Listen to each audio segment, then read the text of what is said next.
Elhamdülillahi Rabbil alemin. Vessalatu vesselamu ala Resulih Muhammedin ve ala alihi ve ashabihi ecma'in. Ve eşhedü en la ilahe illallah vahdehu la şerike leh. Ve eşhedü enne Muhammeden abduhu ve resuluh. Ya eyyühellezine amenu ittakullaha hakka tukatihi ve la temutunne illa ve entum muslimun. Bütün dünyalarını, bütün alemlerini yoktan var etişi Allah subhanahu wa ta'ala hamd sənimiz bulsun. İki dünyaya rahmet bulup gelmiş Peygamberimiz sallallahu aleyhi ve sellem'e gönül türlerden çıkan salavat şehitlerimiz erişsin. Hem bu izli cumğa günlerinde cumğa namazlarına jığılan başka din kardeşlerimizge Allah Teala rahmetleri bulsun. Allah Teala Kur'an'da ayette cemaat inne lil muttaqina inde rabbihim cennetin na'im. Dürüstlüktedir, takva kişiler için özlerinin Rabbileri yanında cennetler var. Cennetin, küp cennetler, birgine tügül, küp türlü cennetler var. Naim, nimet bilen tulgan cennetler. Hem indi cemaat, biz elhamdülillah meşitke yeribiz, tırışabız, namazlar okuyubuz, bütün gıybetler kılabız. Hem indi şu bütün eybirler bizning şu takvalıkның bir eseri. Hem şu takvalıkны cemaat bizge kirek arttırırga, takvalığımızı saklarga kirek. Hem indi bugünkü günde şulay günler yılına başlandı. Hem indi şu günler yakşıga, şu yılı yakka bargaç bizning bütün bir mesele kilip çığa, zinadan saklanma meselesi.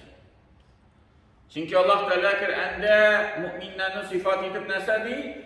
وَالَّذ۪ينَ كُمْ لِفُرُوجِهِمْ حَافِزُونَ Allah di, özlerinin gavretlerin saklaptıralardı. Saklaptıralardı. Allah'ın şu sıfatları var. Şulay bir yigit eykeni var idi, bir Müslüman yigit, min kışını yaratandı. Onlar sıragaş ne için kışını yaratasın? Kış günü bütün hatın kızlar Müslümanlar gibi giyinenir. Kış günü indi şu zinadan saklanı jinilerek. Cey günü avrak. Hem Allah Teala nesedi وَلَا تَقْرَبُ zina. Zinaga yakınaymayız. İşlemek zina diye etmedi Allah Teala. Şimdi bir xəter günah, ol indi tegi kişi yakınaya başlasa da indi şu günahka kirip gidi. Şu an göre Allah Teala etmedi zinadan saklanınız. Yok, zinaga yakınaymayız dedi. İndi yakınayu adım atlar şu yakka, ahırgı neticede kişini ol günahka batırır. Şuna göre ayrışa ondan saklanırga gerek. Hem Allah Teala da innehu kana fahişeten ve sa'a sabila. Dürüstlükte bir zul bir bozun, bir bozuklık ve sa'a sabila, hem bir naşar yol. Hem şunu anlatıp bizge Peygamberimiz sallallahu aleyhi ve sellem nesediği bir hadisinde inna Allaha ketebe ala ibni Adem'e hazzetun minel zina. Dürüstlükte her bir adam balasına özünün zina ilişi yazılıp koygandı. Edrake zâlike la mehâle. Hem şu zinanın ilişi her bir adam balası erişecek. Bunda bir dingi şik yok değil. Hemenler nişik ol anlatıp gide fel-aynu tezni ve zînehen nazar. Dürüstlükte Küz de zina kıla, hem küzün zinası karal.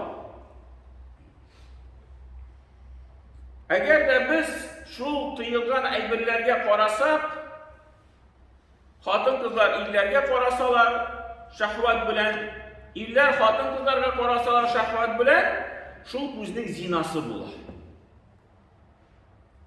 Indi hatın kızga korasak, bitine korasak, kullarına korasak, şahvatsız sileşkende mında tüyü yok. Endi бүтән шул хатын кызның гаврат җиләренә карый башласак, шәһвәтсез дә. Юк, мин болай гына карыйм. Миңа мондый күңелемгә бернинди шәһвәт керми дип әйтсәк тә, барбер зина булып языла. Чөнки гаврат җиренә карау бу гынах. Ничек карасак та. Аннары Пәйгамбәрбез саллаллаһу алейһи ва саллям дәвам итә. Һәм ди аяклар да зина кыла. Һәм аякның зина кылу ул адым ясау. Һәм тел дә зина кыла. Телнең зина кылу сөйләшү. Әгәр дә без шул хатын кызга, бер шит хатын кызга күңеленә ятасыбыз килә дип бер шундый матур сүзләр сөйли башласак, biraz көлдерер өчен бер мәзәк сөйли башласак, безгә бу хатын кыз игътибар итсен, ул вакытта менә бу телнең зинасы була. Әйе, булай нәрсә була. Шит хатын кызлар белән эш буенча, бүтән бер мәсьәлә буенча монда бер нәрсә түгел, бу тыелмаган. Пәйгамбәрбез саллаллаһу алейһи ва саллям хатыннары янына киләләр иде, сораулар бирәләр иде, хатын кызлар җавап бирәләр иде. Инде бүгенге көндә кайбер вакытларда шулай бик кырыйга китәләр, хатын кызлар белән бөтенләй сөйләшергә ярамый, бер сүз әйтсәң дә зинага керә дип, юк, алай гына түгел. Зинага керә, кайчан кеше менә шундый бер фикерләр белән, шундый бер ниятләр белән кызыктырыр өчен бүтән бер шундый эшләр белән эшләсә генә зинага керә. Гади бер сөйләшү ул зинага керми. Һәм авызда иреннәр дә зина кыла, иреннәрнең зина кылуы ди ул үбешү. Аннары Пәйгамбәрбез саллаллаһу алейһи ва саллям әйтә: "Ва нафсу таманна ва таштахи." Һәм нәфес ди, нәфес таманна өмет итеп тора. Ва таштахи ва тиләп тора. Күз белән кеше караса, кылак белән ишетсә, бүтән бер әйбер эшләсә, ул инде кешенең нәфесе тиләп тора башлый. Вал фарҗу юсаддиқу залик ау юкәддибаху. Һәм шуның нәтиҗәсе җәмәгать иң мөһим нәтиҗәсе. Һәм дә шул оят урынына, шул гаврәтләр, шул күңелнең булган фикерләрне яки дөрес итә, тормышка аша, яки юкәддибуху, яки алдалый. Менә шул ахыргы чиккә кеше барып җитсә җәмәгать, менә шул чиктән соң инде кешегә гынах языла. Һәм инде безгә менә шул әйберләрдән ерак булырга кирәк. Иң шундый киң юл, зинага алып бара торган юл ул күзләр. Менә шул карауларыбызны, шул күрүләребезне аны инде саклап торырга кирәк, бигрәк тә менә бу шундый көннәрдә. Чөнки Пәйгамбәрбез саллаллаһу алейһи ва саллям диде: "Ан-назрату сахмун масмумун." Дөреслеккә ди, карап алу ул инде бер шул масмумун бер уктан чыгарган бер агулаган бер әйбер ди. Һәм юл иблиснең бер юлы ди. Һәм ди кем шул карауны калдырса, Аллаһ Тәгаләдән куркып, Аллаһ Тәгалә аңар ди әбдәләтху иманан, аның урынына бер иман килеп баса ди. Кайсы иманның баллылыгын кеше үз йөрәге белән сизә. Менә бар иманның шундый бер дәрәҗәсе җәмәгать, аның инде шул хадисләрдә килә шул дәрәҗәгә ирешергә. Ул иманның дәрәҗәсен нинди йөрәгебез аның баллылыгын сизә башлый. Менә шундый бер күңелгә, йөрәккә шундый бер рәхәтлек керә. Кеше инде ләззәтләнә үзенең иманы белән. Һәм менә шул хадистә шул бер юлны күрсәтә безгә Пәйгамбәрбез саллаллаһу алейһи ва саллям, менә шул харам нәрсәләргә, гаврәтле урыннарга шул карамаска. Әгәр дә карамаса, менә безнең шундый бер мөмкинчелегебез була, иманыбызның ләззәтен, баллылыгын күңелебез белән, йөрәгебез белән сизергә. Һәм бүтән бер хадистә Пәйгамбәрбез саллаллаһу алейһи ва саллям әйтте: "Беренче карау синең өчен, ikinci qarau singə qarşı. Birinci qarab alğaç, qaydır bir uramdamı, qayamı bir xатын qızını görüb alabız da, həm indi onun için tigi görüb alabız, bilir işin, tanış kişimi, yokmu, bulay buna görüb alabız. İndi onları özümüzden alsak, bizge günah yazılmadı. Şunda kızıqıb, ikinci tapqır bırılıb, qarasak, indi şu ikinci qarau singə qarşı. İkinci qarau günah bulup yazılır. Birinci qarau senin için, ikinci qarau singə qarşı. Peyğəmbərimiz sallallahu əleyhi və səlləm bizni şulay öyrətdi. Həm indi cəmaət indi qiyamət günü yaxınaya, həm şu qiyamət gününün qələmətləri, xatın qızlarının şişimiləri.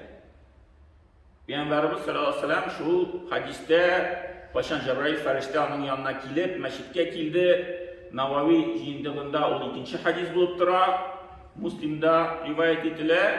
Cəbrail fəriştə kilib, Peyğəmbərimiz sallallahu əleyhi və səlləm bilən siləşdi məşiddə. Həm şu siləşkəndə sırada qiyamət günün qələmətlərini biləsinmi? Şu hadisin axırında Peyğəmbərimiz sallallahu əleyhi və səlləm dedi, bir qələməti qiyamət günü aldından giyinген, şişingen xatın qızlar kilib çıxacaq. Həmin bu hadisni şu qələmətlərini, anda bir neçə qələmət kilə Galimler zaten indi şunu hadislerini anlatıp mataştılar. Mine özellikle kitaplarını okup qarasan, anda 200 illik, 500 illik, 500 illik yazılan kitaplarda anda türlü fikirler şu alametler turunda.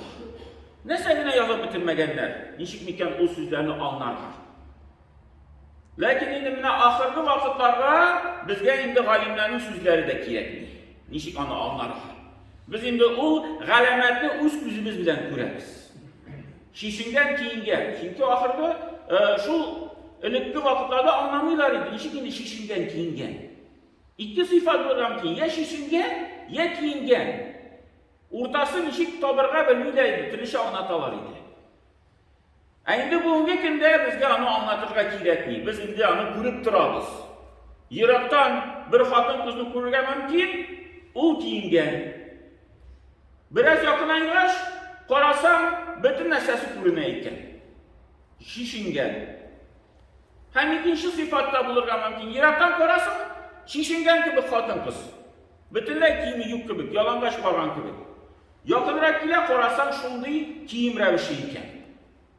Tigitten tüsü bilen şu kiyimi iken. Yakından buna quruna kiyingen ikenligin. Şuna görəmdən bu alametler kilə cəməqət, hem Allah Teala bizni şu takvalarımızı saklap, şu takvalarımızı arttırıp, indi mene şu bulgan sınavlarını döşittirip ütep, mene şu sınavlar bizim imanlarımızın şu derecelerine hem sıfatlarına bir özgeriş kırtıp, indi bizge şu imanın lezzetin kumillerimiz bilen, yüreklerimiz bilen sizlerge nasip etsin. بارك الله لنا ولكم في كل آية عظيم نفعنا وإياكم بالآية وذكر الحكيم إنه هو الجواد الكريم وسميع الدعاء